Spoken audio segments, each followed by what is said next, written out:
As a young citizen of India, armed with technology, knowledge, and love for my nation, with a vision of transforming India into a developed nation, I'm joining Shobhit University. What about you?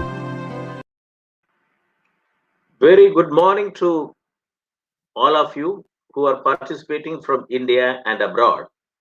Shobhit Institute of Engineering and Technology Meerut, deemed to be university, and its centers of excellence, Center for Informatics Development and Applications, CIDSA, and Center for Industry 4.0 Studies and Applications, CITSA, in association with African Asian Rural Development Organization, ARDO, New Delhi, organizes this weekly international webinar series on open source digital technologies towards a self-reliant India, Atmanirbhar Bharat.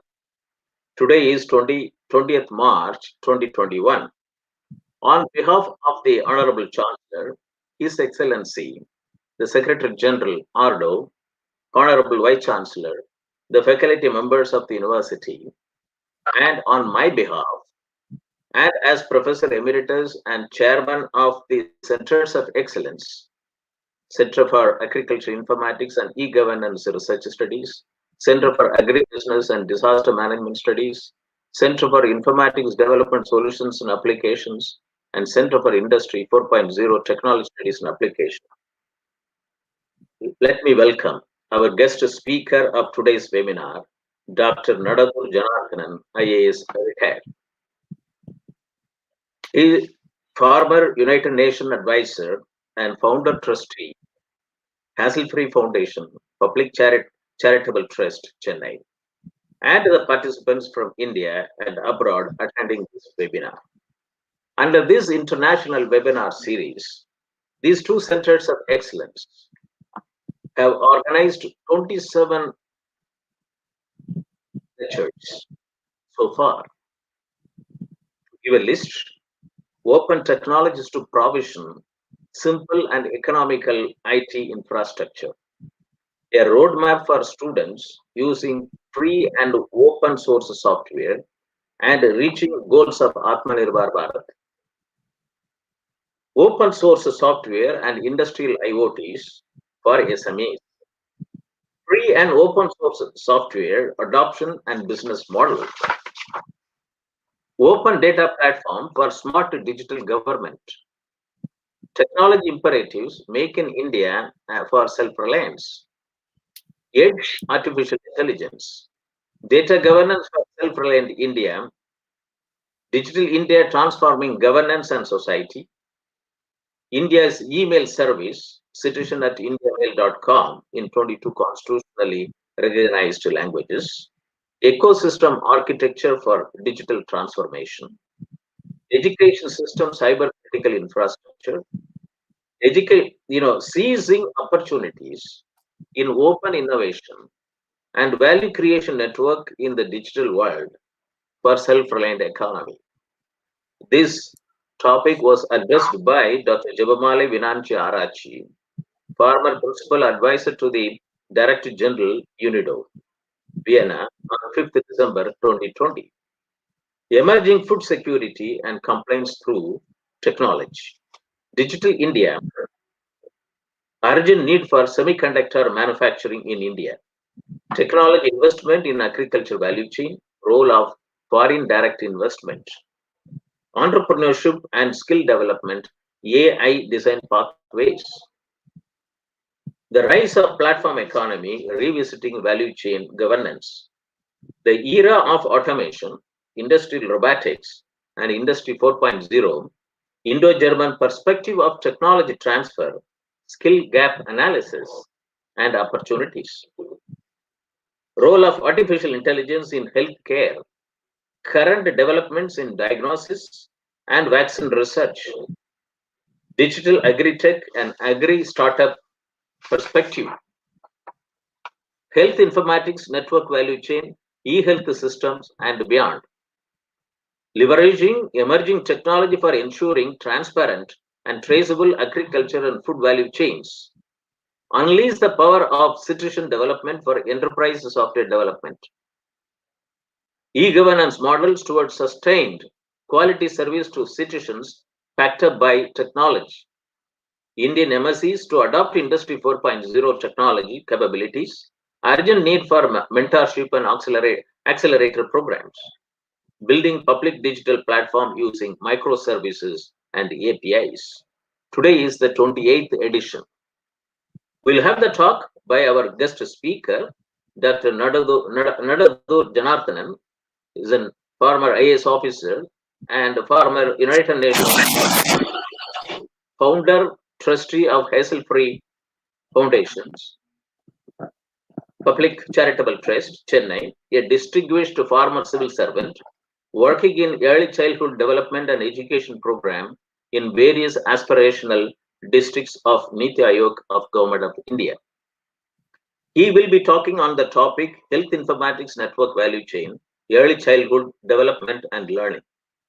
The keywords are Health Informatics, Network Value Chain, Early Childhood Development and Learning, Education.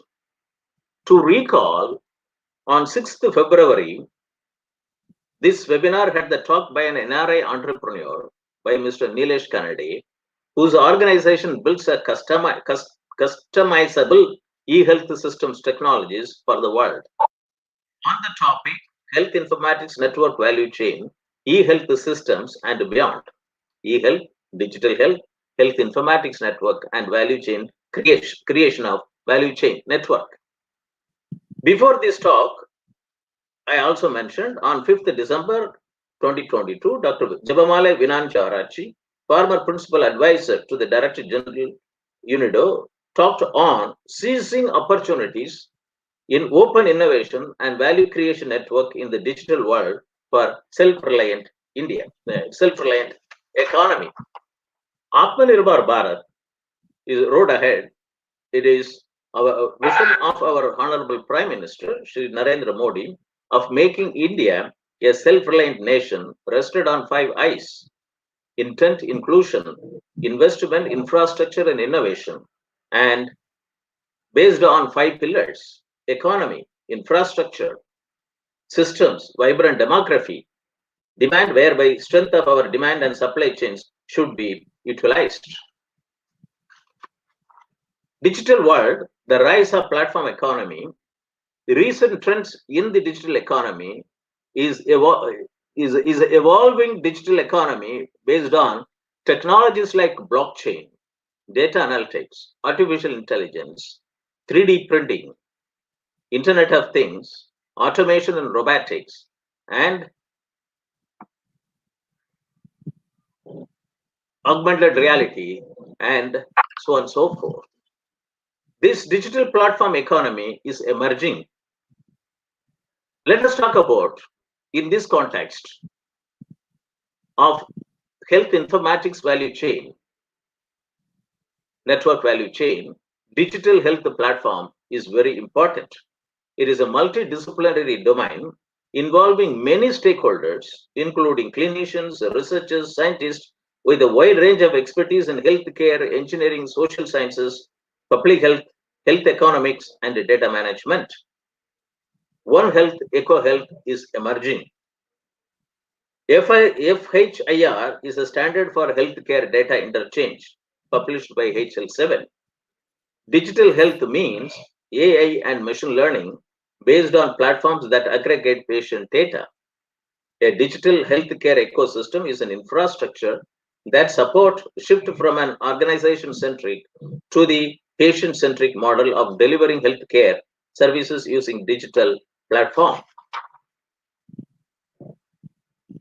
Digital transformation is building public digital platform using microservices and application program interfaces.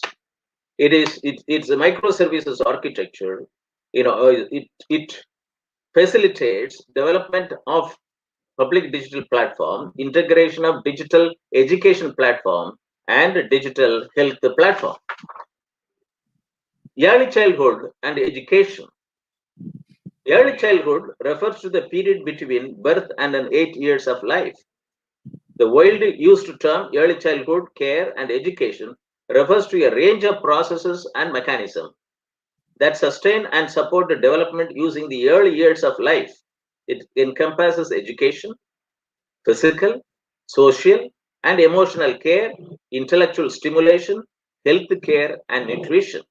It also includes the support of a family that support a family and community need to promote children's healthy development. Why early childhood development and education childhood care and education is so important for policymakers? First 8 years of a child life is a period of tremendous growth and development. Brain connections multiply exponentially in the first 3 years, and the potential for ensuring optimal development is very high up to age 8. Research indicates that early child care and education can be a powerful instrument for helping to break the cycle of poverty in many countries. Under the new education policy 2020, under the revamp of school education system, proposed a new curriculum and a pedagogical structure. The proposed new academic structure in school education will be foundational, 3 years of pre-primary plus class 1 and 2, ages 3 to 8, 5 years. This is more important for today's talk. The policy desires to facilitate ECCE to ensure healthy brain development and growth. National education policy also emphasizes on the criticality of early year to ensure quality early childhood care and education for all the children between 3 to 6 years by 2025. Save the Children, it is an NGO which issued a media statement dated 29th July 2020. I thought that I should bring it to the notice to the participants. It says that Save These Children welcomes the long-awaited changes in the new education policy. It is extremely overwhelming to see and emphasize on early childhood care and education, ECC, from 3 to 8 years, with a focus on functional learning through an integrated and convergent approach with the various ministries such as Health, Ministry of Women and Child Development, and Ministry of Education and Tribal Affairs. However, while the policy has been set in the background of education tech, which is ideal, but the path to reach to the ideal goal is missing. Artificial intelligence technology combined with the big data and blockchain technologies hold the potential to solve many key challenges, and big data and AI technologies are complementary as AI can help to synthesize and analyze ever expanding data. With this background, let me introduce our guest speaker to the participants of this webinar, Dr. Nadadur Janardhan, IAS retired former United Nations advisor, founder, trustee of Haselfre Foundation, Public Charitable Trust, Chennai. Dr. Janardhan, IAS officer retired, United Nations advisor, and an expert on governance of complex social problems through physical systems and digital early childhood care and education, possesses over 40 years of diverse experience in the United Nations, government, financial institution, public charitable institutions, and businesses. He was the youngest advisor of United Nations Regional Commission for Asia and Pacific and was invited to be one of the 2 UNESCO chair professors of Indira Gandhi National Open University on Governance of Education, advisor to Indian Red Cross Society, and honorable fellow of Indian Institute of Foreign Trade. For today's talk, I would like to bring to the notice of all the participants that Dr. Janardhan is a founder trustee of Haselfre's Foundation, Public Charitable Trust. It is focused on building the foundation of children in India to successfully face life. Some of the notable initiatives include early childhood care and education that holistically integrates health and well-being, brain, body, social, and emotional, and learning and education. Building awareness of interdisciplinary cyber physical systems among 15 lakh children, 15 lakh children in 9,100 government middle school from 91 aspirational districts in 18 states. For this, we had over 100, they had over 100 well-trained and highly competent field staff and online AI enabled command and control systems to ensure compliance and governance of the national mission program. Dr. Janardhan's education is a multidisciplinary. He has done his basic honors degree in physics, masters in electronics from Delhi University, in doctorate in economics, with a focus on integrated policies for development. His love for continuous MOOC-based education includes psychology, Wesleyan University, neuroethics, University of Pennsylvania, and disaster management, University of Pittsburgh. He was also a National Science Talent Scholar. He has written over 100 articles and authored 3 books. One of them is a compulsory reading material for postgraduate students of Indian Institute of Foreign Trade. Another, published by IFAD Rome, was a guide to NGOs working with the social issues and rural areas. He has visited many countries abroad when he was, and and he has a fantastic, international experience. And so, with the Institute of Engineering and Technology, deemed to be University Meerut, have pleasure to invite Dr. Nadadur Janardhan to address international webinar series on open source digital technologies for self-reliant India, Atmanirbhar Bharat, health informatics, network value chain, early childhood development, and learn. Over to Dr. Nadadur Janardhan.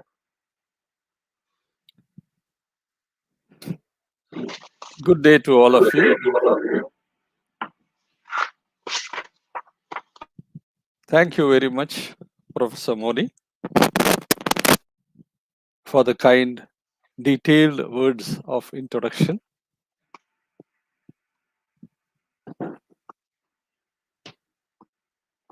To introduce also the topic that I will be addressing today. Our appreciation is also to the Chancellor, Vice Chancellor, Registrar, and other core members of Shobit University for arranging these international webinars on a regular basis, and each of them are on topical and social issues of today.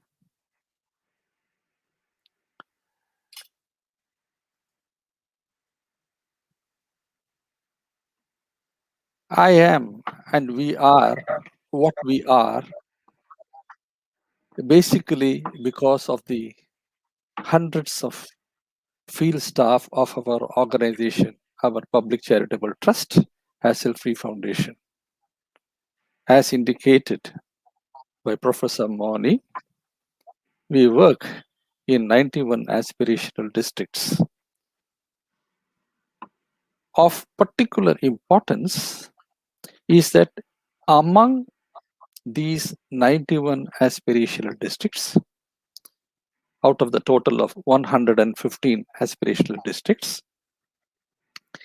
we work in 31 out of the 34 red zone districts in the states of Jharkhand, Bihar, Chhattisgarh, red zone districts with a lot of disturbances.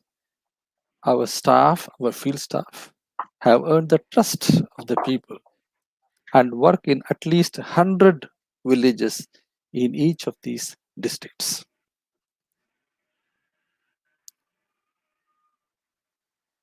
We are always focused on children As a public charitable trust, we are focused on children studying in Anganwadis, government schools, etc. Increasingly, we have shifted our focus to early child development and learning, or alternatively also known as early childhood care and education. The national education policy extensively brings this issue into the center stage because these are the foundational years for every child. These are the years where the child development happens at a very rapid pace. So, as I go about my talk, I will try to cover these 8 questions that you can see on the screen. What exactly is this ECD? How does it combine health, well-being, and learning? Why does it need to combine, and how does it? What are the delivery network frameworks for covering crores of children who are in this age group in India? Are they outcome? If something cannot be measured and monitored, then it means nothing. So is there any outcome in which what we are doing? Is there evidences? Are they evidence driven? Once you have outcomes and evidences, automatically it means data. What are these kinds of data? And if it's large data, how do we collect them? How are they primary data? What kind of data they are? How they are stored, analyzed? What happens when there are teacher absenteeism in rural areas, intermittent internet, etc.? How do we make all these huge data? How do we analyze them and make them presentable, visual presentation to the different stakeholders of the value chain? And last, very important, when we talk about these words like artificial intelligence, IoT, robotics, and so on, the futuristic technologies, we definitely have a question. Do we even have a framework for brain development, let alone a theory? And I will spend a little time on that too, because that is very important for going ahead in this field.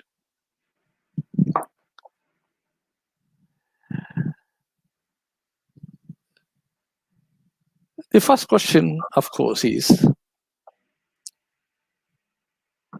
what is ECD? Explained early child development and learning. Why we have used the term ECD and L instead of ECCE? Somehow I feel education, the word education for a 3-year-old child is not very appropriate. For a 2-year-old child, what are we educating them about? Are we transferring our biases, our own attitudes, etc. to them? We differentiate learning and education. Learning is something from within, and that happens when the child develops holistically. And so, if you look at our interventions in Anganwadis and government pre-primary schools, normally we have 3 levels, 1, 2, and 3, so that they fully understand the foundational concepts that are necessary for a great start in life. So they are for children aged between 1 and 3 in Anganwadis and 3 to 6 years in government pre-primary schools. This age 7 and 8 is basically a spillover age. If some child is slow, maybe it is not able to complete by 6. And it happens. For example, there are what we call as preterm children. A normal child is born in 37 weeks. Suppose the child is born in 34 weeks, 33 weeks, etc. Then they are called either late preterm or early preterm, depending upon the number of weeks. And there, they may initially be a little slow, but it is possible to bring them. No child is left behind.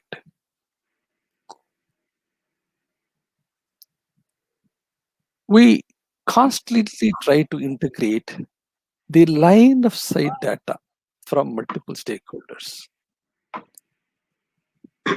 What do we mean by line of sight data? When we want to integrate health, well-being, learning, and so on, we are talking about multiple agencies, departments of the government, etc., who are looking after. The health department, mother and child department, the education department, and so on. We do not all of them to sort of join together. They have their own agenda. But when it comes to focused on the children of this age group, whom we call early child, age group of say maybe 1 to 6 or whatever, then only those wings or those that deal with these, they come together to share data and to ensure that outcomes are actually being realized and evidences are actually being collected.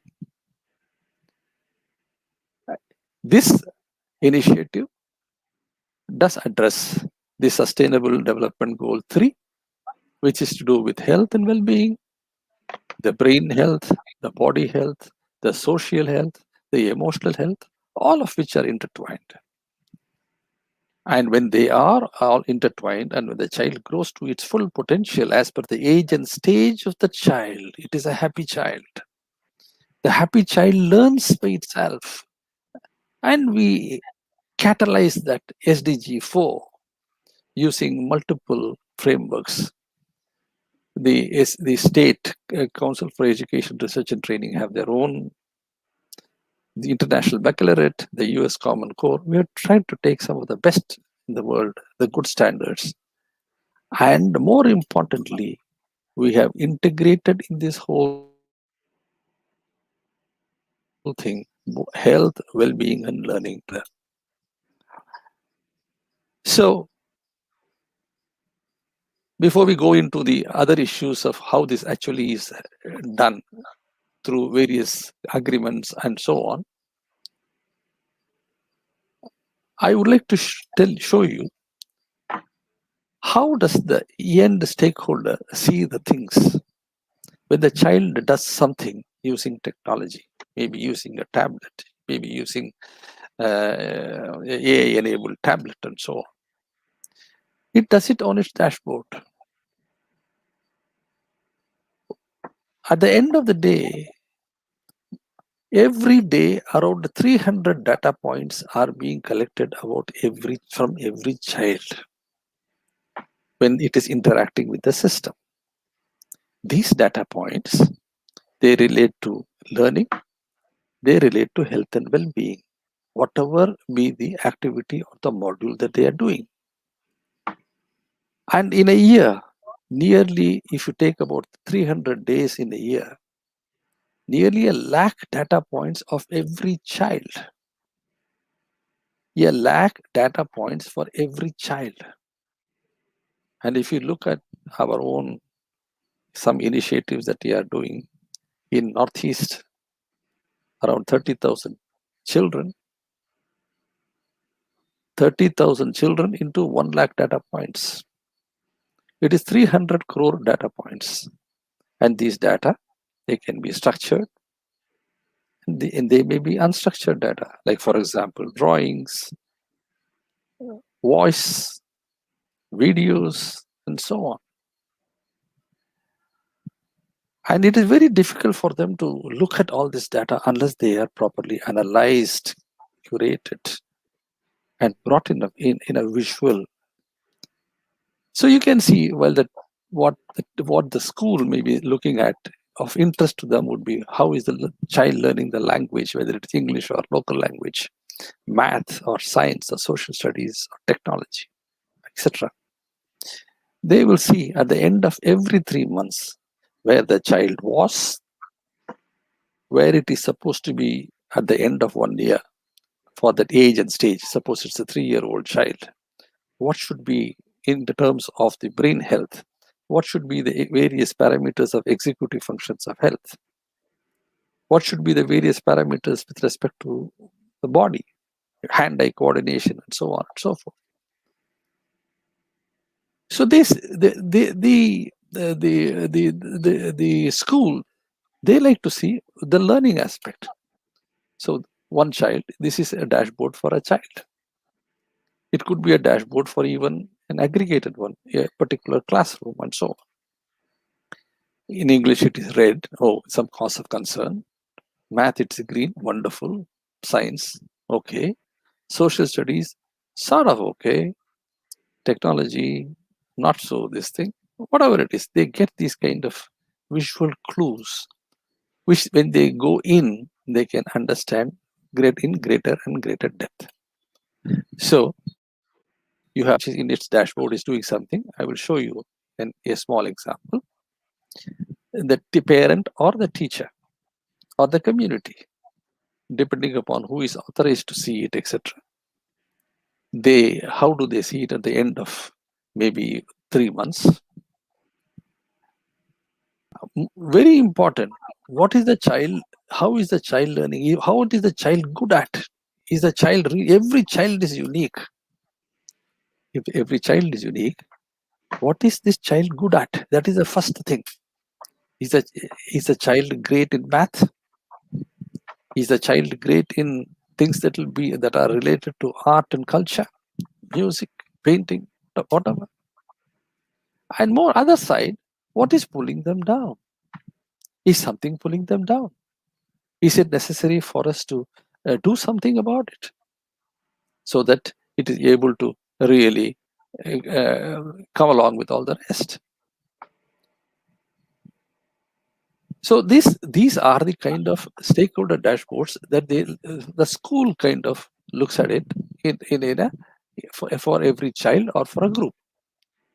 Exactly like that, the same kind of dashboard is there for the people who are offering health service. The doctors, the family doctors, the pediatricians, the PHC health workers, they look at different kinds of parameters which are related to the child development. Issues like plasticity, neuroplasticity, resilience, working memory, attention or attention deficit, cognition, recognition, motor skills, minor motors and major, social and emotional parameters, and so on. I will at some point of time keep explaining why these are important, especially things like plasticity, resilience, and working memory, etc. And even these fine motor skills, etc. They're very, very essential at these ages. But definitely, when they look at it, they don't have much time. When they look at the dashboard and they see some things which are red, plasticity is red, means okay, then they would like to drill down and see what is happening with this child, what can be done, is something more necessary. So we have abundant of data. We have large amount of data to know where the child was before and where the child is moving. The issue is when we ask the question why, we drill down, and do we still get an answer as to why this child is? At some point, this is what I will come in the end, we need to have the framework of this brain development, etc., to really have full understanding of the early child development and learning. Of course, there has been a lot of good surveys which have been done in the National Family Health Survey 4. And the most important thing is preventing the preventable through multiple vaccines, etc. Simple use of simple point of care support systems using technology so that the doctors and healthcare providers, they are given guidance about the various issues, the infections, the bacterial, viral, allergic that the children and the community suffer from, and how it can be prevented. The first thing is preventing the preventable, not curing the curable. That is the next stage. If we can prevent certain things, that itself is great.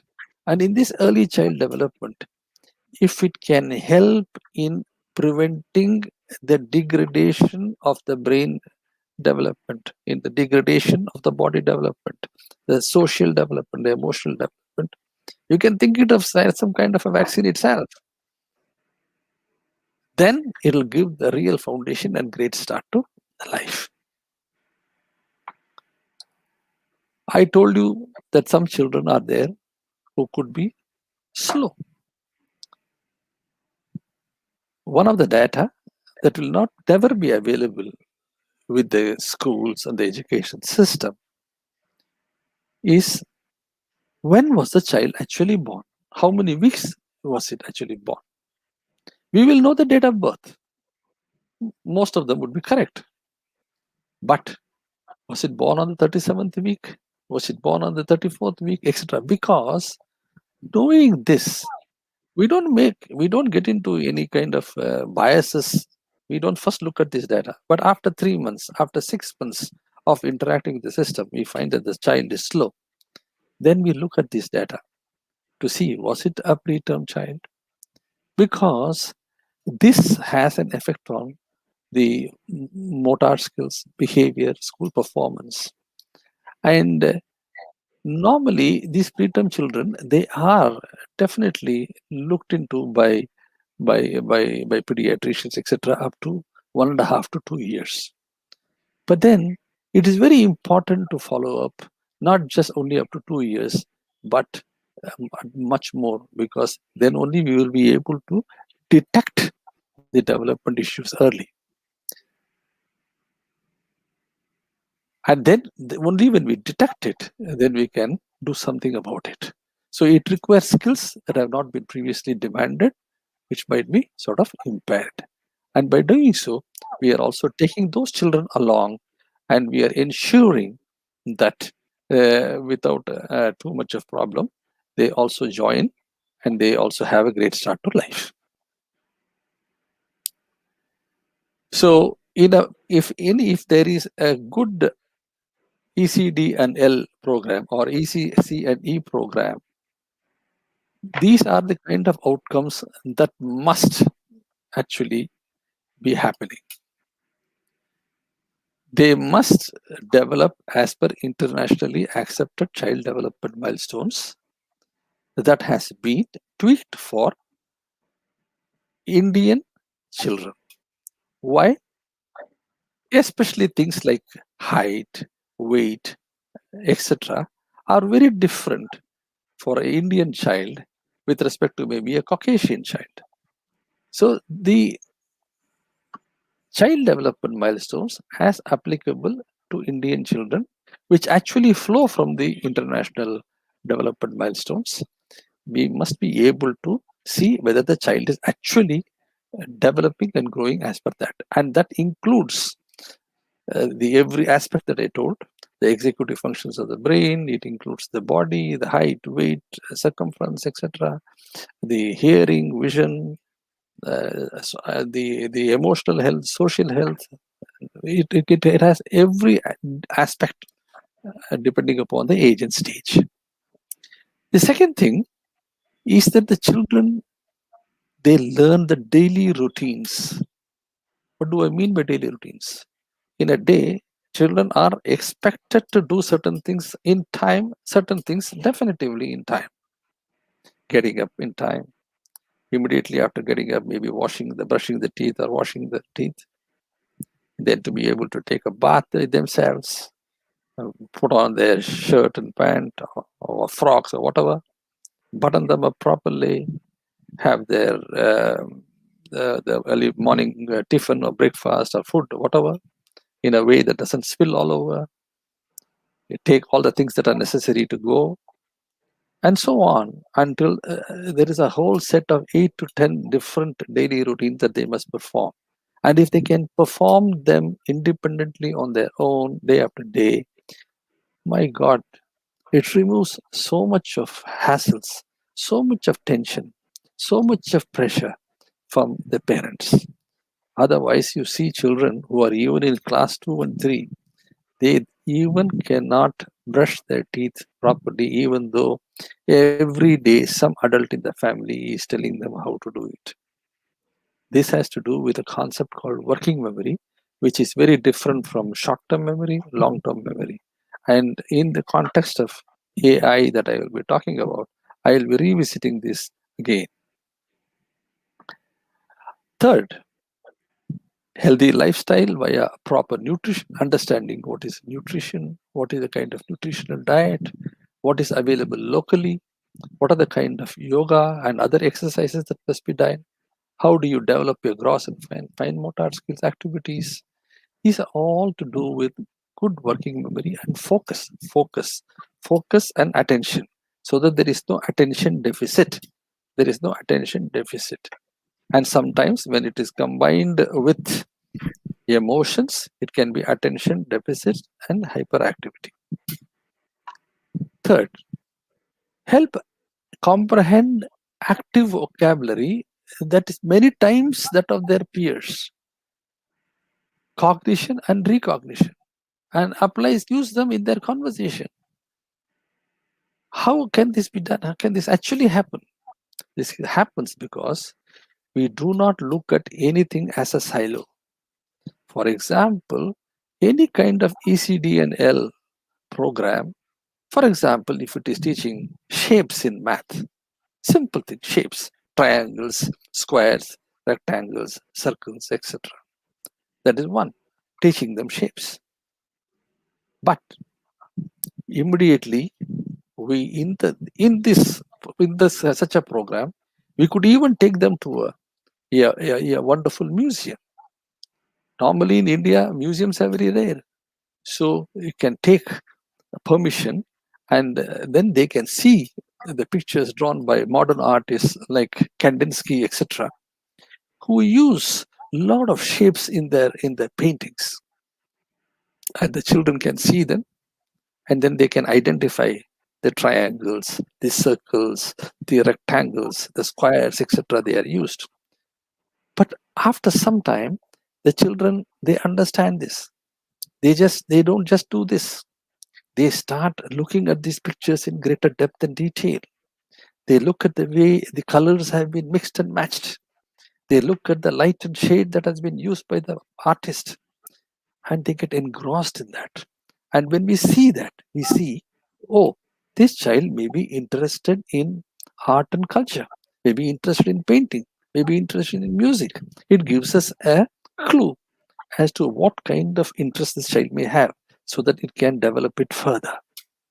This is one aspect. So we went from math to understanding about shapes to art. Then we have another module where we sprinkle these different kind of shapes along and then ask them to select and classify them. That is, identify in this whole bunch what are all the triangles. So they do that. The circles, the squares, and so on. These are the 101.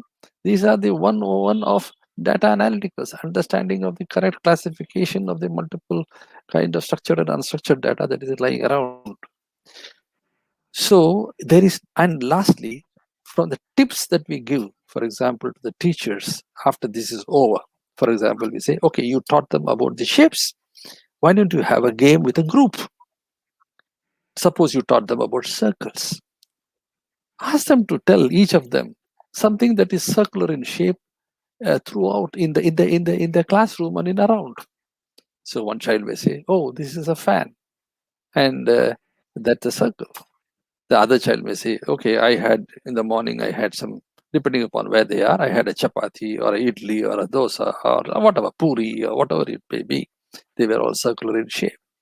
Like that, every child says different things. about a tire, a cycle tire, tube, and so on, what happens is the vocabulary increases multiple fold by this also. Multiple fold. So non-silo based, start with something. So all of these simply makes their vocabulary phenomenally higher, even I would say even better than convent educated children. And when they use it, when they know how to use it, that is also taught how to use it in their conversation, they become very strong in communication, which is very, very important in every aspect of life. Communication. They communicate wonderfully well, and it really makes them stand out. Then apply the concept in math. This is I talked about to apply them in totally new environment, especially in totally new environment. This is very important with the context of what I talked about neuroplasticity, also on computational design thinking. And that is where we create the environments that help children develop neuroplasticity and resilience. Since I have talked about this word neuroplasticity several times, let me take a minute to explain what I mean. Several times we read, we hear, even children after finishing their classes, after even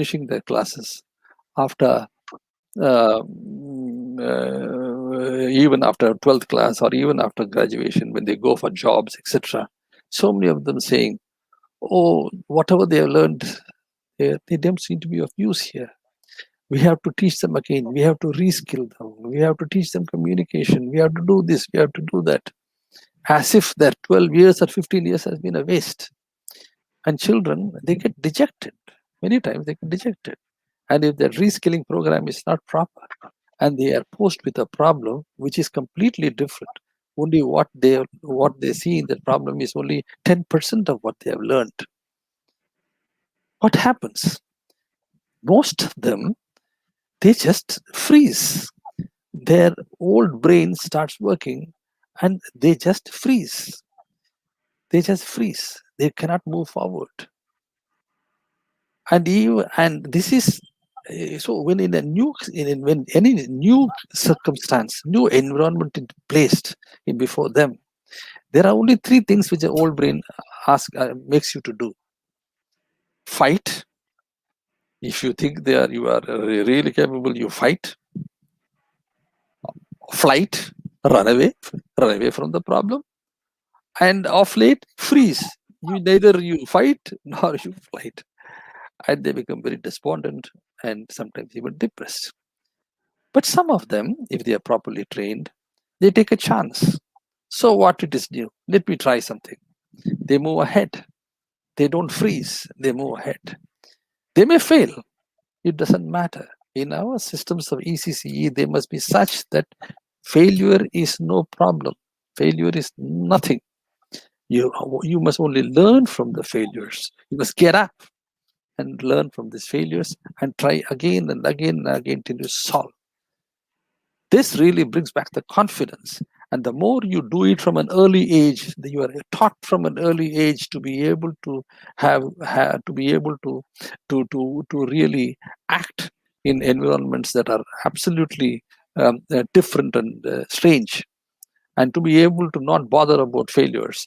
These are two phenomenal qualities that are developed at a young age and which can be very great use in the coming future when they go out in life. So these are the kind of expected outcomes, and there is necessity that any program like this must be able to look at these outcomes, must be able to have the evidences, must be able to have programs that are able to have evidences, the data for each of them, whether it is structured or unstructured data, and to be able to collect them and then to be able to analyze them and so on and so forth. But these are the outcomes that are necessary. So I want to now show you one simple example of actually how such a system could work, our foundation, our Haselfre Foundation, collaborates with many organizations, and one of them is this.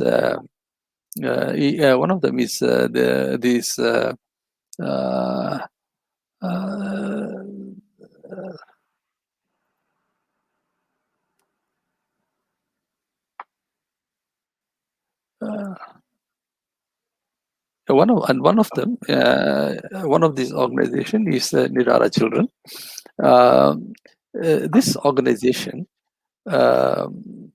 they work only on this area of early child care and education, or early child development and learning, from the age of 1 to 6. They will be going down to 6 months and even below. They have been based upon their policy of scientific social responsibility.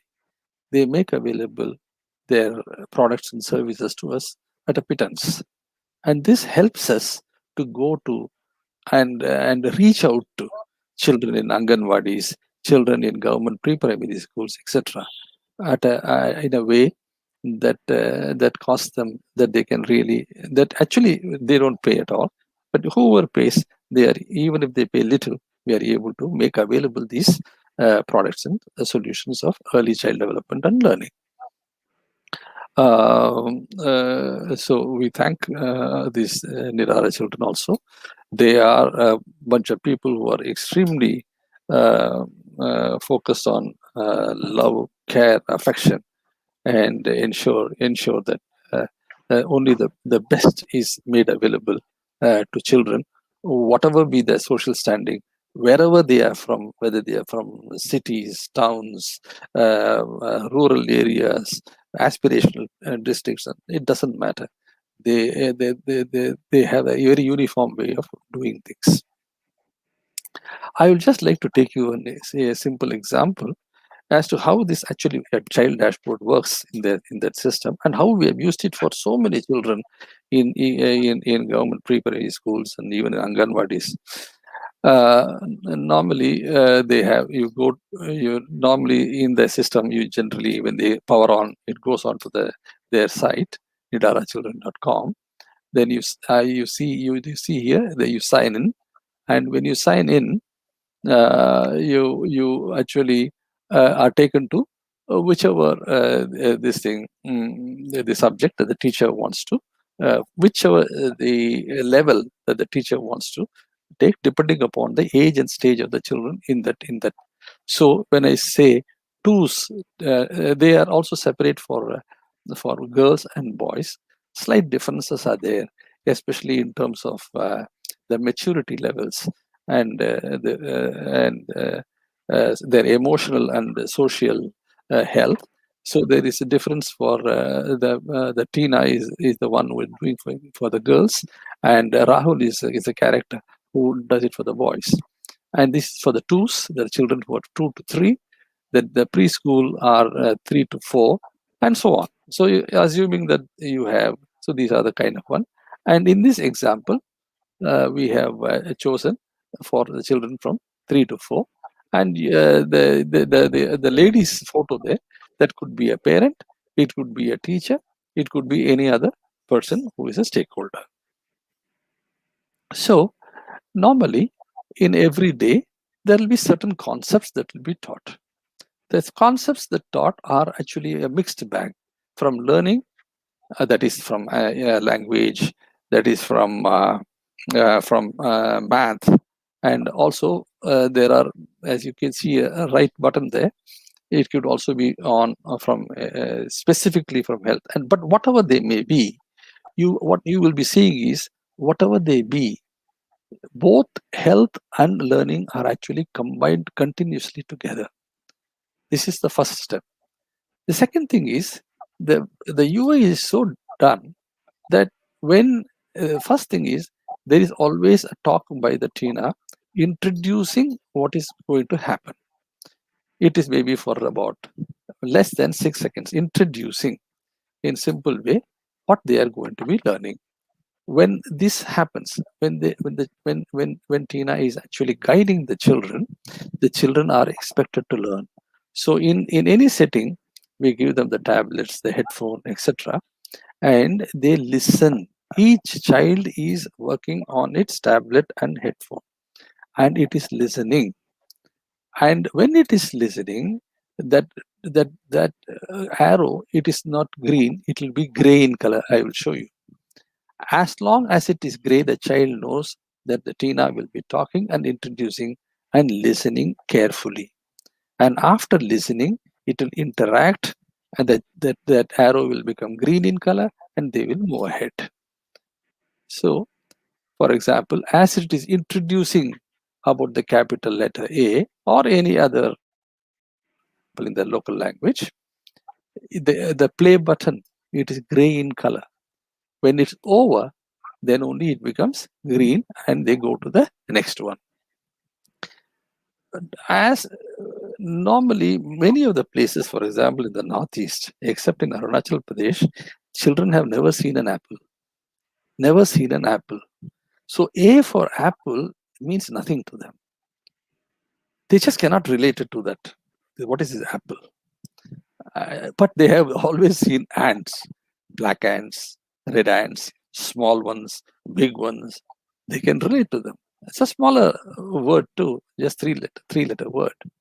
And so for us, A is not always apple. It could even be an ant.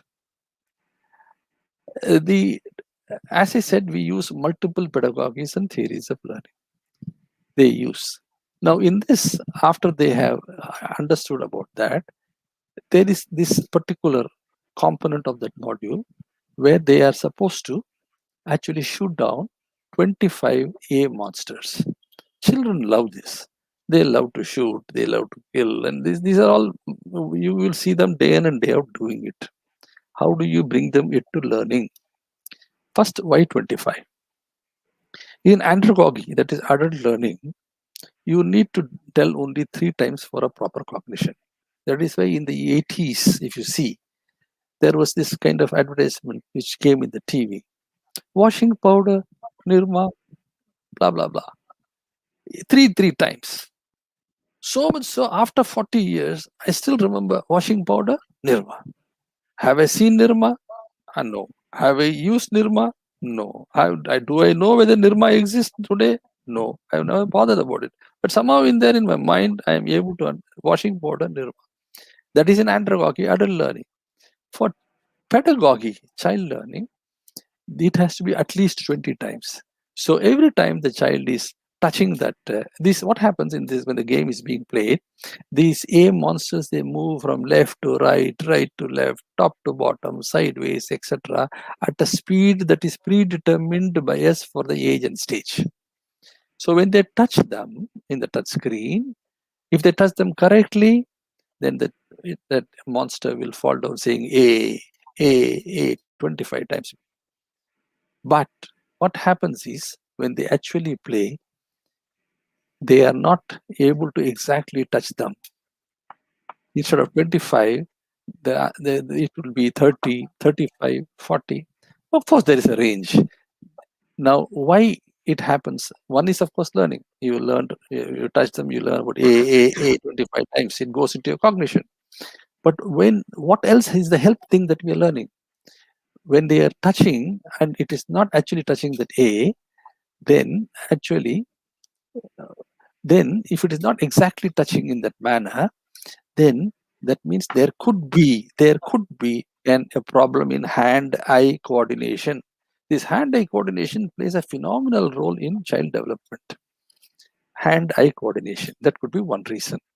The other is some A monsters could be in red, B monsters could be in green, and so on and so forth. It is also possible that the children or the child has problems in recognizing certain colors. It can, and if you see this happening again and again over a period of time, not just once, but over a period of time, then there could be an issue with respect to color issues. So it's better to check it out at an early stage itself, because when there are color issues, those will be blurred and you cannot exactly touch it in there. Lastly, this system always measures the start time and the end time for every component. So suppose this is supposed to take place 25 seconds, and the child is not taking 25 seconds, but actually taking a long time. Maybe it is getting distracted, whatever it may be. So another aspect could be lack of focus, attention, etc. So in this one single component of this module, we are not only learning about the A itself, how it is pronounced and so on and so forth. We also come to understand something about hand-eye coordination, color issues, focus and attention issues, and so on and so forth. All this data is being collected. The child is, of course, playing a game.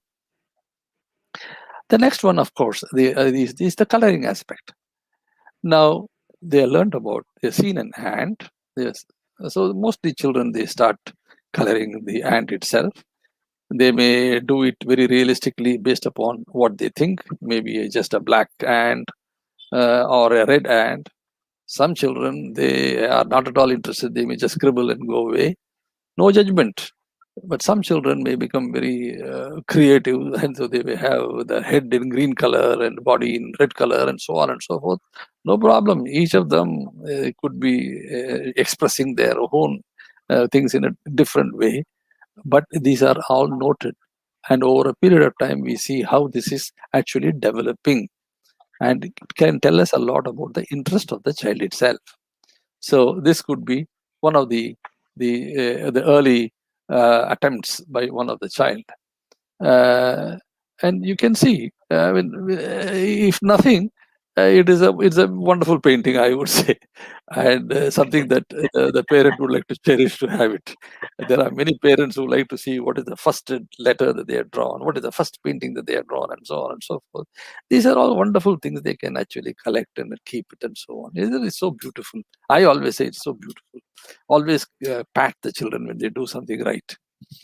Of course, this is in the syllabus, a little outdated. I don't know whether children in 10 years later will start ever writing. Maybe just the voice will be enough.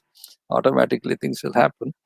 But as long as they have to know about how to write, we teach them how to trace from, and the children, then they actually do it in a particular way. Sometimes it may go out.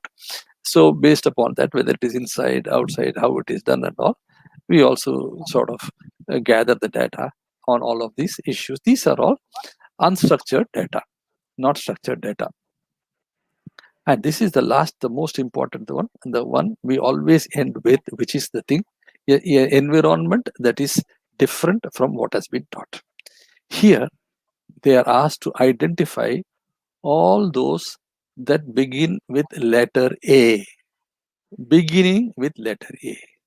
Now, they have been told about A, the capital A.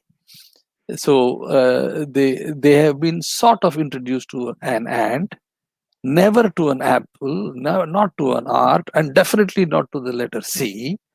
So quite possibly some children may just do not know this. They know only about 10% of this problem. I identify and sort of touch on all those that begin with the letter A. It's only 10 to 15%, and yet they are supposed to do it. So many of them may just freeze up. And right from the beginning, we teach them, don't freeze up. Try something. It doesn't matter. And this is where the role of the teacher is important. Encouraging. Don't bother. Try something. Touch something. They may first touch the cat. And if they touch the cat, then it will show it in red. And immediately it will give and this is what is the letter, capital letter A. Now, why don't you now try it again? And slowly, by trying again and again and again, they understand, okay, these are the three that has to be sort of pressed, and they go ahead. And when they go ahead, the Tina gives them a lot of appreciation. Oh, you are great, you are awesome, you are this thing in many languages and so on and so forth, to make the child feel happy, contented, confident, and go ahead. So I just wanted to just show you this one module. Every day child does in a government school at least 6 to 7 modules. And these are on language, on math, on various other aspects, and on very specifically also on shapes, on color and sound and so on and so forth. So but I just wanted to show this is how the child is doing. Then to go out for the teacher or for the parent, that X is actually pressed, and the X is actually pressed, and then they can go to the dashboard of either the parent or the teacher. You can see it in the photo. This is a parent, but it could as well be a teacher. And in the schools, the teacher, if there are 20 children who are this thing, in the teachers, when they press, they have their own password. No one else can go in, and then they have different for the different children. They will have different kind of things that they will have different photos and so on and so forth. And if all the children, for example, in that particular class were doing this 3 to 4 year for the girls that program, so they press that, and they see, for example, here they did 1 milestone activity. So whatever is the activity that has been completed for the day by that child, that is actually shown. And okay, the child did one of them, that is this. And if they want to know a little more detail in learning with respect to that, you have an assessment framework. Green means 90 and above, progressing means 60 to 90, concern means less than 60. Emerging means the data is not able to tell us anything about the development activity about the child. So if you see, for example, this thing, they can easily see the unstructured data very easily, what the child did. This is also very important, especially during the parent-teacher meetings, etc. Sometimes in a little more in communities which are a little, very ambitious and so on, they may question why my child has got this and so on. Then they can easily show this is what your child has done. We love it. I'm sure you also love it. And then show them the evidence what the child has done over a period of time, etc., etc. And all these are actually stored in the database. This is the learning data. The secondary data are the data with respect to health. In the learning thing, there was that secondary data tells how much time the child took. Then for example, in the 25 monsters, how many 25 it happened, 25 things it happened, and so on and so forth. And it will also tell for each click, it will go down and say each click it took 1 or 2, it was 25 or 40 or 30, etc. And it will take them hell. So these things are not shown every day to either the parent or to such data are not shown to the teacher or parent every day, because it's very difficult to process them in the human mind and time. So these are actually put in our database, and then these are collated and then analyzed using the data analytics. And once in 3 years, the visual dashboards, etc., are actually shown. And as I told you before, the children, parent, or the teacher they also have tips which are given so that they can learn. For example, I told you about the tips for the shapes. You could have different tips for various things and so on and so forth. So this is how the whole thing actually takes place in this whole stuff. So you are able to gather both all the data that is necessary for the various outcomes, the evidences in the form of structured and unstructured data. They are collected and then put into data analytics engine. So this is the actual. I showed you one example of how actually children are doing day after day. It is not one day data.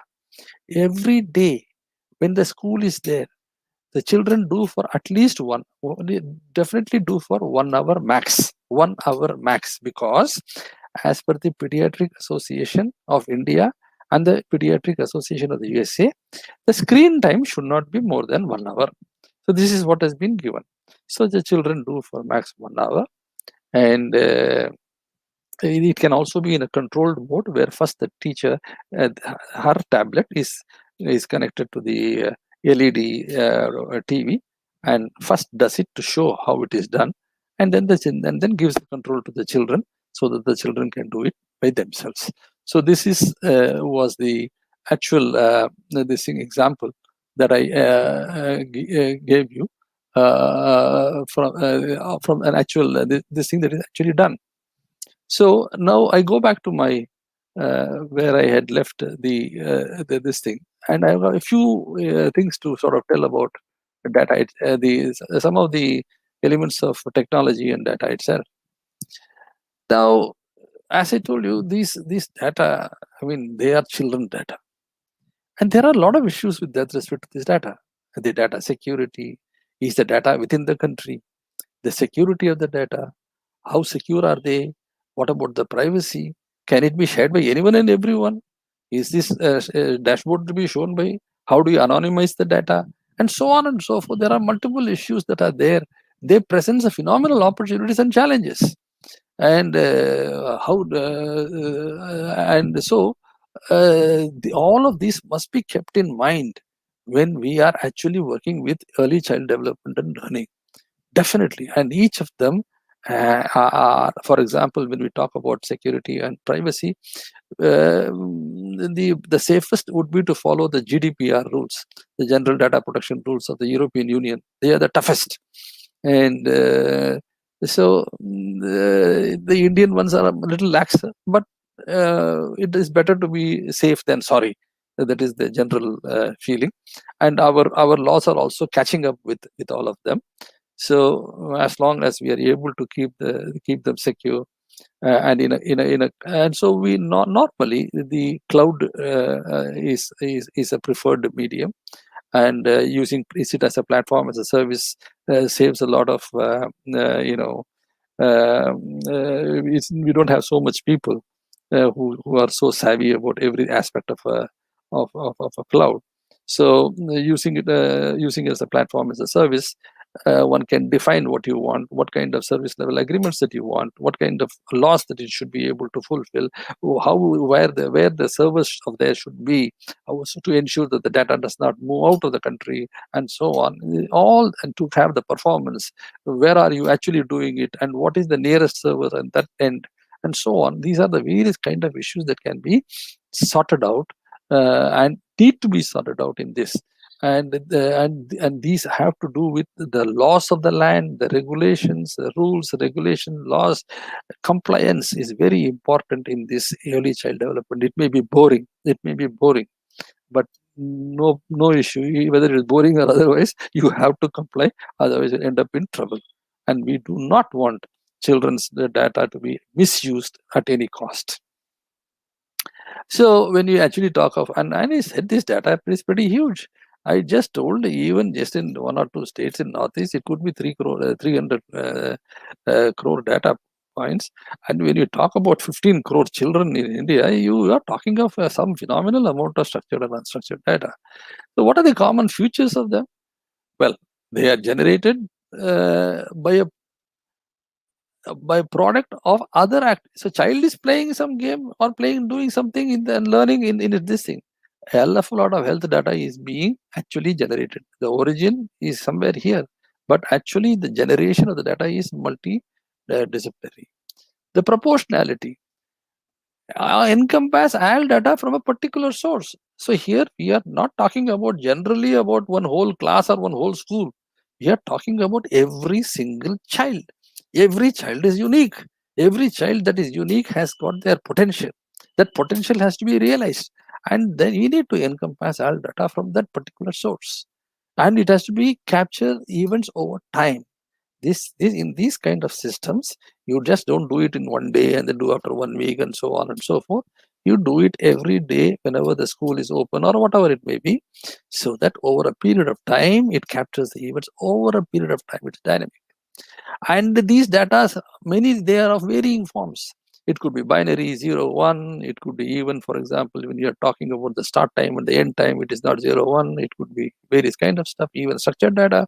And of course, unstructured data could be different types. As I told you, it could be paintings, it could be drawings, it could be paintings, it could be voice, it could be videos, etc., etc. And velocity. It's a real-time data. Is it a real-time data capture? Yes, the data is captured, but then do you need it real-time? It depends. So depending upon when it is needed, it can also be to be sent across because we do not need to use these data on every second basis. These are all collected over a period of time, and then the analytics is done. But the capture of the data, most of the data, 80 to 90% of the data is captured real time, and it is captured directly from the source. It is primary data. What is the one that is not captured by this thing is, for example, the height, the weight, the circumference, etc. of the child body. These are, these have to be measured and then entered in. That's all. These constitute only 10% of the data. So otherwise, the 90% of that is a real-time data capture. And then there are many, from the time when the child is born, coming from the hospital. If it's a preterm, it may be sometimes in the environment where it can't come out for a week or 10 days, to various kind of child support systems, protection systems. If it's an adopted child, or if there is a divorce and other things going on to the court, and then medical facilities that are available, going to school, there are many systems. There are from the hospitals to the to courts and to data, and to whether it's a preterm or otherwise, and then what are the vaccinations and that are happening, and etc. There are multiple sources from which these kind of data are being generated, which you can see it, which you can see it in the next slide. But then all this data is a pretty heavy lift. As I was talking about, who owns this data and who can have access to this data? And if you want access to this data, how do we ensure that the privacy is maintained? Permission. How do we ensure that the permission is rightfully taken from the parents or from whoever that is important, so that they understand what is being done, what are the data being used for, etc. So who is the ownership and who has access, etc. have to be very clearly defined. How they are transmitted. And in that transmission, is it possible for some kind of hacking to happen, and so on and so forth? So how do we ensure that those things don't, the important data are not this thing? What is the quality of the data? Is it possible that we can mix that could be, we are getting a data about a child, and that child is absent, and some other child is coming and using that, and I mean there can be many kind of mixes. So how do we ensure through a process that only the child's data is actually coming every day after day, which we are managing? And then we are managing how are the data managed, how are they being stored, both the structured data and unstructured data, and what are the kind of at the end of the time, what are the kind of tools that are used, what are the kind of analytic tools that are used to actually analyze, and what are the algorithms that are being used, so that proper visualization can actually take place, and you can have a better understanding about the data. Well, let me tell you one thing. In all this, yes, we have all this data. We have all this data. It is telling us where the child was, where the child is moving 3 months later, where the child is moved on 3 months later, what is the stage where it should move to. But suppose it does not move to that stage by then the question is, we not have to ask the question why. And that is where you go beyond analytics to causality and so on, prediction, causality and so on, which is still a little hazy at this point in time. And second is longitudinal perspective. Everyone now says early childhood care and education, early childhood development and learning. That is important because it is the foundational stuff. Yeah. It must be done because it actually, this is where everything is, the foundations are being built, and it's for the entire life. So when you look at this, but then the whole longitudinal data would means from the time when it is in the prenatal this thing up to the young adult. And you can see there are many kind of programs, and then the birth certificates, you have out of home placements, you have child abuse and neglect, which causes toxicity in the brain, how it can be avoided. The schemes that are for child's care, the vaccines that are needed to be provided at the time of school age, access to early learning, and then universal K-12. Then out of school time, what are the kind of activities they can play, and court and these are other issues when it happens with respect to divorces and so on.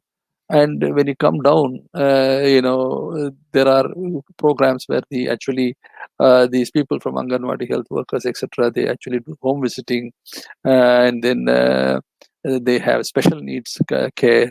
They have private schools are there, and then they have government schools, government pre-primary schools, and government middle schools, and government high schools, and government higher secondary schools. After which you have different kind of admission tests for various NEET, other, etc., etc. So if you look at a child, it is not only just from the 1 to 6 or 1 to 8 or 0 to 6 or 0 to 8 that we say is really the foundational. But is it really the foundational? How do you know what is happening to the child? Are they doing well in when they are in the stage of puberty? What is happening to them when they are in the middle school? What happens to them? How they are performing when they are in high school, higher secondary school, or how they do perform when they go out into the whole world? Is the intervention in this early child, is it really showing results longitudinally? When we see it as a longitudinal, it is again a very important aspect, a much more serious and much more tougher aspect, but something which is very, very important and needs to be done. Of course, such integration and understanding, they really help us to put back, when you get these results, it helps us to sort of put the food back into the system, the early childhood system, correct it wherever it is necessary, and to continuously improve it, and ensure that the individuals and families, they interact with these services, and they also get a complete view of the reality. It is not a silo-based view of the reality, and basically many of the service models, they would emphasize long-term and collective impact. So data needed across services and over a period of time. Across services, that is across various kind of organizations, across that is providing them over time, from the time of birth to going out. And of course, the weakness of this, especially from the early childhood point of view, organizational culture and politics, not data driven or data savvy. Many of these Anganwadis and pre-primary schools in the rural areas, they work in different places. They work in with different organizational cultures, and we have to understand them, make them understand. Sometimes learn from them. You have to be open to learning, to understand their culture, behavior, everything, and take it on. And these big data, they require long-term investments, not short-term investments. Many times funding is tough to raise, and even when the funding comes, these are basically for short term, maybe a 1 year stuff. When the minimum that is required is a 3 year intervention, you will get only funding for 1 year, because that is how the funding, budgeting, and the processes goes.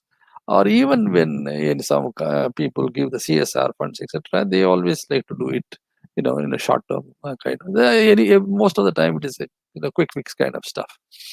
Then, so the proportion of early childhood research effort devoted to big data is very small related to survey and observational data. So what they normally do, you do something, you observe something for within, say, 3 months, 6 months, etc., and you have some observational data and observational research. These are dime a dozen, and they don't really add too much value nowadays. It is this intervention efforts, and over a longer period of time, and connecting multiple organizations and resources together, they are very important.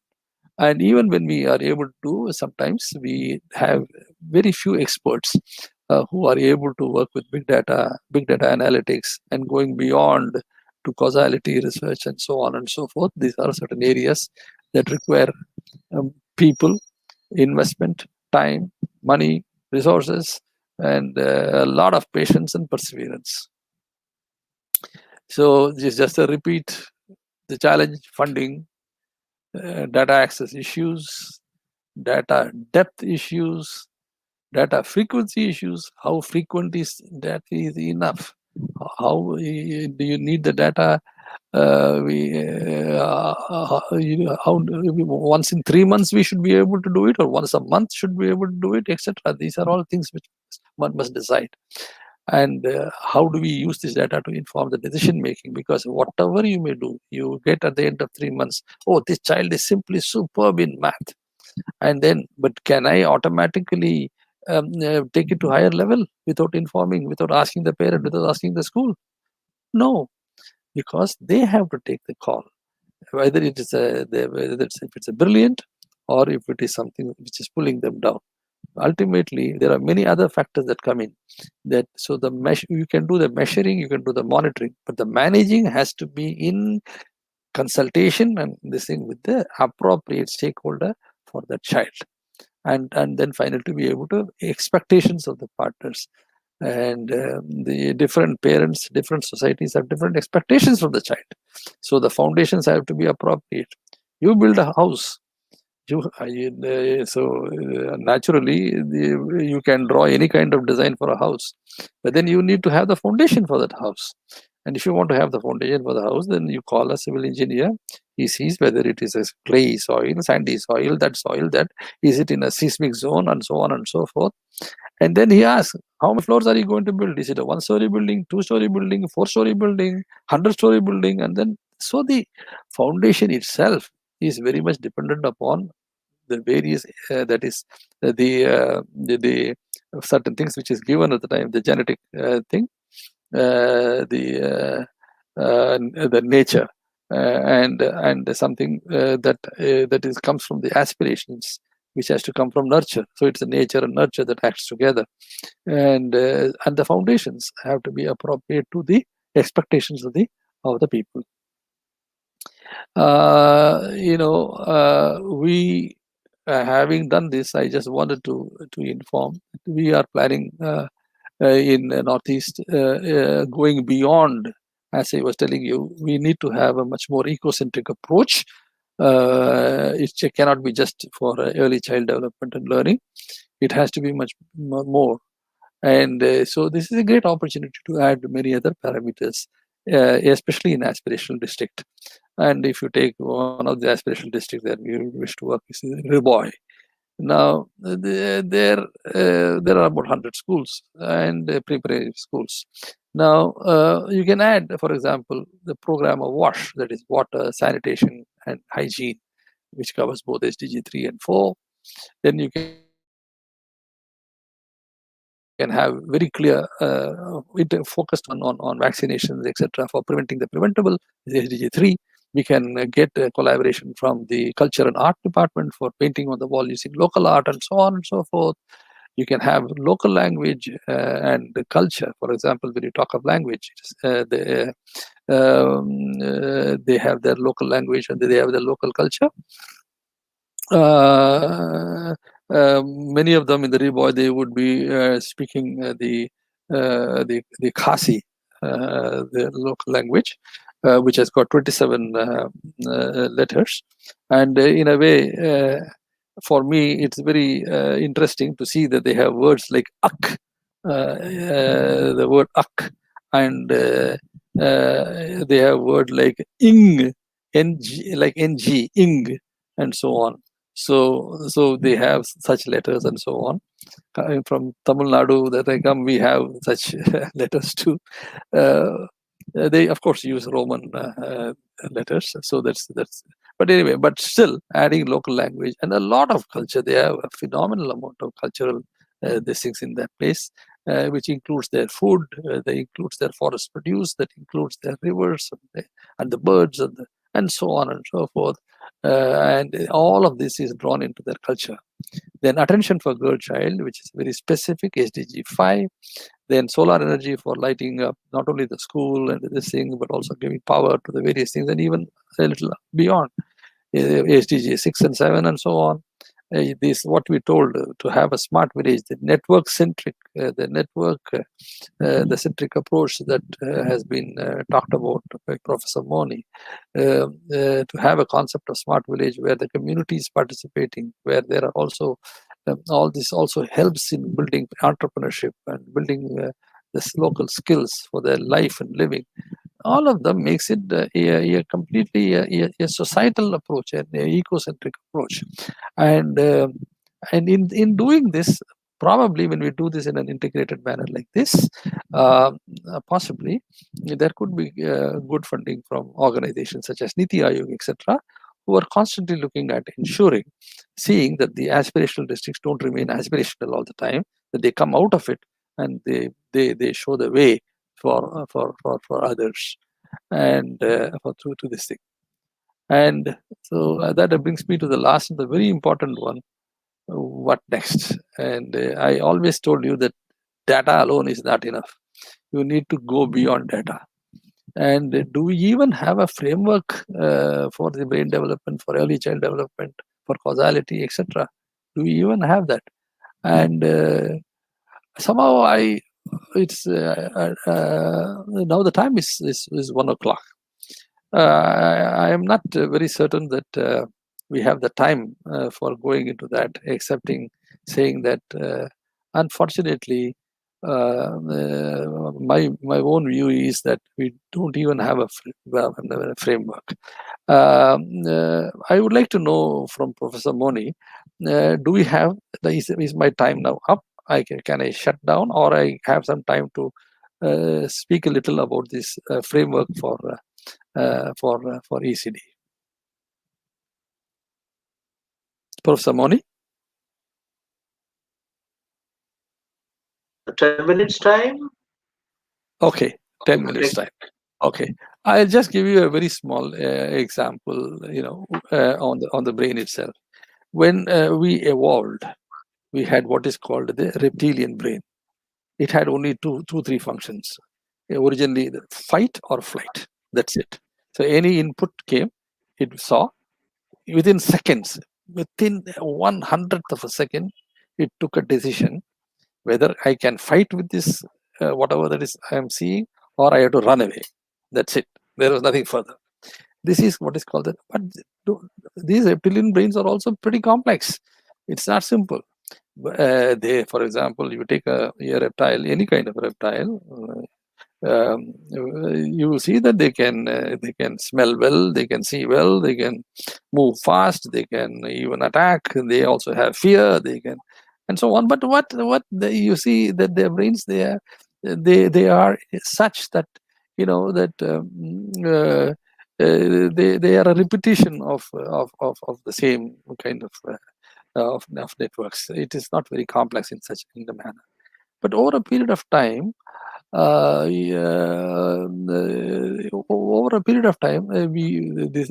has been an evolution. And this evolution has made us realize that we mammals, and especially we as individuals, we have our brains are a little more complex than we a little more complex, and they are not like the reptilian brain. That is because of a development of what is called another layer, which I call as the neocortex brain, a part of brain that we are really interested in. Now, this neocortex is basically, it is this neocortex brain is something over this old brain, and this is the one that you see, in like many folds which are there. This allows us to do things which is something which a reptile cannot do in many ways, and it makes our brain a little more complex, and it is continuously evolving, and then the reptilian brain. So look, you got a brain. The brain looks very complicated, and you understand it.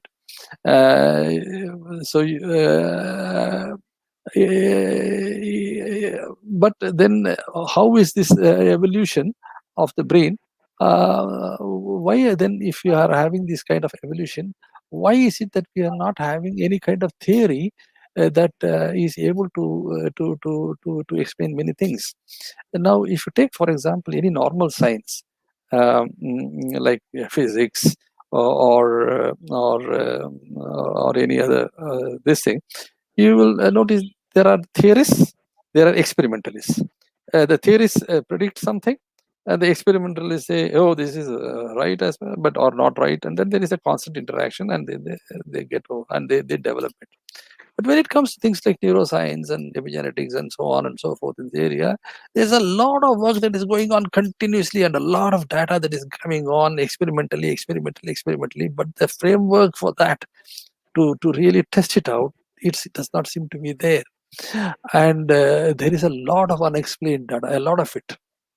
And that could be manageable only if there is a theory or there is a framework.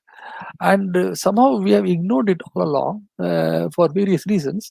It is exactly like the time when we had these kind of the problems in understanding of our solar system or the theory of evolution or tectonic plates. If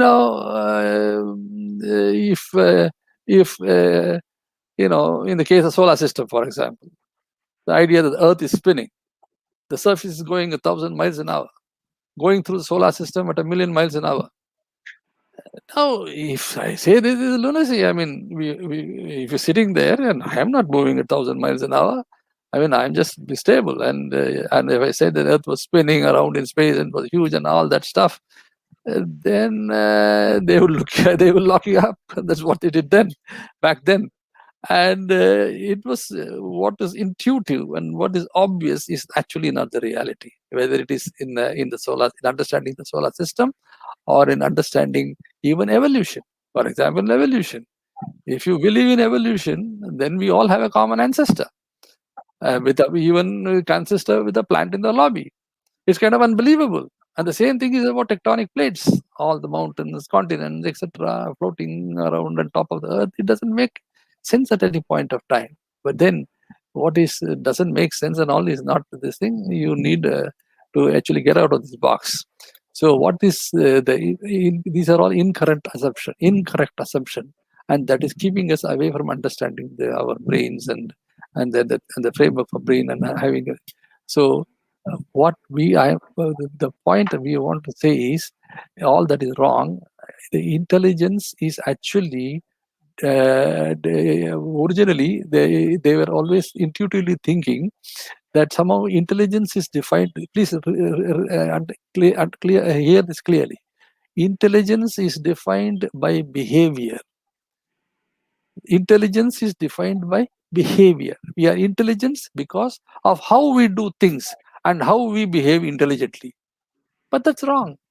More and more we are coming to realize intelligence is defined by prediction. Intelligence is defined by, let me give you an example. Take any kind of system. Think of any kind of system. Engineers, scientists, etc. They look at it in a particular way. We have input and output, and we have in between certain thing, which is an activity. And some activity, there is an input, a control mechanism, it produces certain output. But the AI people, the artificial intelligence people say, oh, the one that you put the box in between, the black box is not just this thing, it's a programmable computer maybe. It's equivalent to a brain. We will feed it some inputs, get it to do something, and have some behavior. Alan Turing defined the Turing Test, which essentially says, we will know if something's intelligent if it behaves identical to a human. A behavioral metric of what intelligence is. And this has stuck into our brain for a long time. But this is not actually correct. The real intelligence is built on something else. We experience the world through a sequence of patterns, not individual data, sequence of patterns. We store these patterns, we recall these patterns. And when we recall them, we match them against reality every step. Small, small predictions. We are continuously making predictions all the time. It is an internal metric about us. How do I understand the world? How do I understand the world? And that internal prediction is the output in the neocortex. And somehow prediction leads to intelligent behavior. Here, how that happens. Now, let's start with a non-intelligent brain. I told you, the reptilian brain, the old brain. Dr. Janardhan, can we Ah, try to close okay. it? Okay. So basically, I would like to close it with one simple example, which is this. As you are listening to my talk, I send a carpenter to change the knob in your door and put it somewhere else. You go home, and somewhere it is a little late, so it's not. You put your hand where the knob should be, and if it is not there, then you actually predict the knob should be there, but it is not there. Immediately you take certain steps. The AI person will then have like a CAT scan, have the whole damn thing, and then I could have done anything with it. Then they will try to find out with hundreds and thousands of data and then find out. But our brain doesn't do like that. It does it differently, and that is how the whole system of this framework, etc., must be focused on memory and focused on prediction, small predictions, to build a framework for these predictions and build a framework and then a theory for this brain. And that is why I say I go back to daily routines for children. When a child gets up, if you teach it daily routine, it gets up in a sleepy way. It tries to go to where the washroom is, and it puts its hand where the brush should be. And if it is not there, because it's made a prediction, it should be there. And if it is not there, then it does something else. Continuously, it is going on making all these things like daily predictions, etc., as a part of in early child development. These are all very important data points.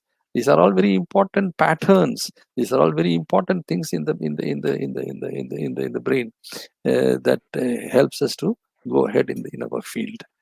I must thank you all for the time, and I think the time is up, and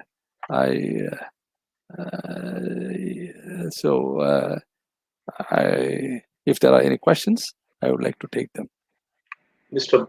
Thank you very much. Mr. Manish, is there any query? Hello, Mr. Manish? Okay, I think there are. Mr. Manish, is there any query? No, sir, no queries, sir. No queries. Okay, fine. Okay, Dr. Janardhan, you can come out of from the foundation, from the slide. Okay, I will come out. Okay.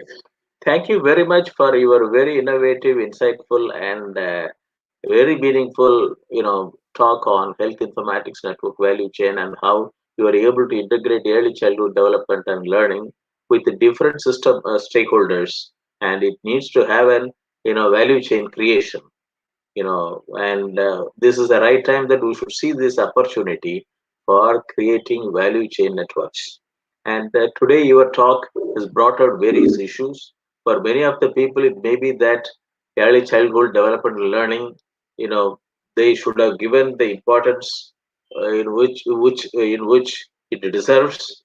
And but very happy to know that the National Education Policy 2020 talks about many things about early childhood care and education, and I'm very happy that you have gone one step ahead. It's not only early childhood care and education, it is early childhood development and learning. That is a most appropriate word which you have selected, and I am very happy that you have done a full justification for the talk today. Many people will say that early childhood development and learning and health informatics network evaluation, how they are relevant. But you are able to bring it out that how much relevant are they are, and you have to bring it out because the way in which you said it, that that a child, every day it generates 300 data points, and in 365 days it means the lack of data, lack data sets. And if this is the way that the data is getting generated with the digitalization, that we have to create an informatics network value chain. And digital, that three departments are working from the central government. These three departments, public digital platform, has to interact with each other, and so that you have an interoperable public digital platform, which networks Ministry of Health and Family Welfare, Ministry of Women and Child Development, and Ministry of Tribal Affairs, and Ministry of Education. It is very important, and I'm very happy that you brought out the issues with respect to big data analytics. I think there is one query from Shanmuga Priya. How is ECD different from other educational programs which provide either toys or some sort of a physical exercise programs?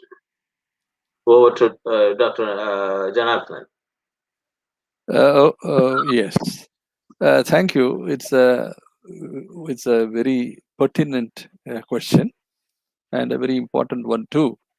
And we see quite often in the name of early childhood care and education or early child development, many people just making available toys. Of course, toys are important. There is no doubt about that. But are they the fundamental initiatives for this early child development? I would not consider so, because we cannot get any kind of, we do not know the outcomes very clearly. You won't get the evidences in the manner that we talked about. And there is no question of any data analytics or trying to see whether the child is actually developing in the way we want it to develop just by having certain toys around. They are useful, of course, in supplementing and to give some. Yeah, it's a wonderful question. So we have different kind of people in the name using this word ECD and ECCE and trying to sell different kind of stuff. But you are right. It is not really so. And just 1 minute. This is and Anamika Agarwal. Hello, sir. This is Dr. Anamika. Can you please tell me about the parents' involvement in the child's growth? There are several parents who actually work. Both parents go for work, and very often they don't get the time to spend time with the child. And it is, but even our feeling is what our work shows. Even if you spend about 15 minutes of quality time with the child, and especially if you use systems like what I showed, which tells what the child actually did, and use the parental tip, and then actually interact with the child, play with the child, tell stories to the child, make the child play games with you on what they learned, and so on, and give it constant reassurance, love, care, affection. Oh, the unbelievable. Especially, I want to tell one thing very interesting. When it comes to telling stories, when a father tells a story to a child, the development is 15% more than when a mother. This is the only place where the father has a more important role than a mother. And so when both the parents interact in this manner, it has got a phenomenal effect on the development of the child. Even 15 minutes every day, that can make a lot of difference. But a lot of encouragement, a lot of praise, a lot of encouragement, no negative these things. These things will help a lot.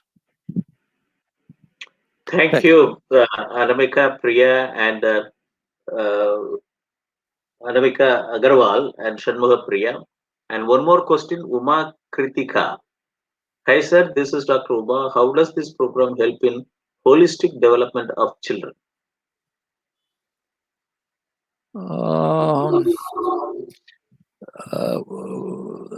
As I told you, such programs they look into all the different aspects of the development milestones at the age and stage: the brain health and well-being, the body health and well-being, the social health and well-being, the emotional health and well-being. And when it becomes, when it develops well, and when it actually the happy child, it also helps in the learning aspects of the child, so definitely such programs which looks in an integrated manner, they have a they are the foundations on which the child growth and development is built upon. If okay, very good. I am very happy that Ritika Ramesh. I just want to know, how does the program impact the health of a child and relationship between a child and her parent, which in turn impact future. How does the program impact the health of the child? Well, as I told, that these uses different kinds of these kind of programs. They uses a lot of research that has happened in areas such as neuroscience, epigenetics, molecular biology, different methods of pedagogy, theories of learning, etc., and which are continuously bringing out new facts, and these are continuously incorporated. So, so all of this, even for a concept, every child is different and learns in different ways the same concept. So when you want to teach a concept to a child, we use multiple methods in the components. So when you, for example, in the example that we showed of A, where there was something about from listening, there was something to see about a picture, there was the coloring, there was the shooting thing, which turned about hand-eye coordination and various other kind of stuff. And there was the last one which talked about, which has helped in the development of the neuroplasticity and resilience. So definitely, these have got the very strong impact on the development of the child. And as the parent, there is a parent dashboard. And these parent dashboards, they help to see what the child has done, how it is progressing, and appreciate it. And then the parental tips gives how they can sort of build upon it with love and care. I think it's not only the parent. It could be the teacher also. It could be the grandparent. It could be the community. This all depends upon the place and the society where we are in. So multiple people have got a role to play in the development of the child, but all of them have to be positive reinforcements. So thank you very much. Oh, very good. It's good that Krish Mugant, Dr. Janardhan, first of all, thanks for the scholarly explanation of ECD and giving us a good handle on this growing and emerging field that encapsulates a multidisciplinary understanding of this space. It's true. Oh, thank you very much for the kind words. Thank you very much for the kind words. I think that sums up the whole stuff. Mr. Manish, you can put once again this query. You keep it for some time. Yes. Thanks for so Krish Mukund. Oh, yeah, but it is very wonderful. I'm so thankful to Mr. Mukund, and he has put it in a very summarized thing in a nutshell, which I could not do. He has made my job very easy. So he has, instead of me summarizing it, Mr. Girish Mukund, he has summarized it very nicely. And Dr. Janardhan, if there is no other query, let me sum it up. Thank you very much, Dr. Nadadur Janardhan. And it is very important address today. You had it on this webinar series on open source digital technology for self-reliant India, health informatics, network value chain, and early childhood development learning. The way in which 4 queries we received from different parts of the country, it means that your address has impacted them very well. And I also noted down about 15 points which are very important, which are emerged from your presentation, your talk. And you also how related big data, even though this system generates the stakeholders who are associated with childhood, early childhood development and learning. All the stakeholders, they generate data, but today technology is available as a big data analytics, but who is doing it? There is a National Institute for child welfare, child development, and it's very important that people should adopt this technology network, open innovation, and if this is done for early childhood development and learning this stage, that is the reason only I purposely wanted to bring in health informatics network value chain, because next any pandemic situation, the country should not go for lockdown. We should create all safeguards, and we should strengthen our informatics network value chain of every aspect, and use all the data research, predictive analysis and so on and so forth to bring out things which should facilitate us that in case of any pandemic situation, the country is not to go for any lockdown situations. This is where we should achieve it. That's the reason only I thought that early childhood development learning, a lot of things are there, but let me also add the health informatics network value chain. And e-health is an important thing. E-health in the sense that it is human health and the plant health, animal health, soil health, water health, and fish health, and air health. So these are all very important, which I have been talking for quite some time. And it also, the Doubling the Farmers Income Committee report also talks about in chapter 10 that 7 mission board project, which one out of which it's very effectively is talking about is integrated farm health management system. So if health informatics network value chain is more important, so that every person's related issue is getting digitized, and people can do analysis at the appropriate level with the complete data compliance, privacy compliance, and so on and so forth. But data has to be analyzed. Data analytics has to take place, and we have to do it in such a manner that the data is not misused. And the GDPR toughest one, and what India is doing is that let us also have another data privacy law. It is, I wanted to put it as that let us also have that. And you said it that the European one is the toughest one. If it is the toughest one, when educated developed nations can have it, why can't we also have it? And I'm very happy today. It is very important thing you have brought it out, that all the stakeholders have to undergo, have to utilize the data analytics, big data analytics, AI. It is a very important thing. And from the university side, I am very happy that this topic has generated a lot of interest. You can see that 4 queries which has come and 1 suggestion. And this is what we would like to do, that in the situation of COVID-19 pandemic situation.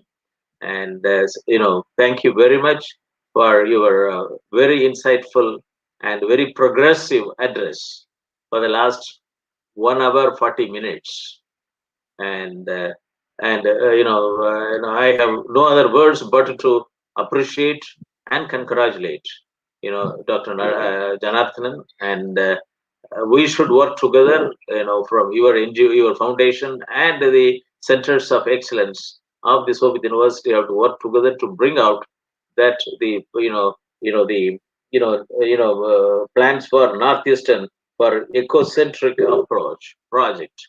We should do that, because you have a vast experience, and as a former bureaucrat, worked in international organization. Now, rather than sitting in 5-star hotel environment, you are working with Retd district, aspirational district, and that too with the early childhood development. It means that you have a vision and you have a mission, you have an action plan. I am very happy, as we know each other for more than 4 decades. And thank you very much. And I thank all the participants and Dr. Nadadur Janardhan for delivering a wonderful address. And greetings from Sobit University. And for any research inquiries, please contact Professor Moni Madaswamy, Professor Emeritus and Chairman of Center for Informatics Development Solutions and Application and Center for Industry 4.0 Technology Studies and Application, and former Director General, National Informatics Center, Government of India, New Delhi. My email ID is moni@sobituniversity.ac.in. We also thank His Excellency Secretary General Ordo and also the Honorable Chancellor of the Soviet Institute of Engineering Technology and the Honorable Vice Chancellor of the university. So with this, we, Dr. Janardhan, you would like to say some few words? Thank you very much, Professor Moni. Okay. Thank you very much, Professor Moni. I had a wonderful time. Thank you very much for this opportunity. Thanks to everyone.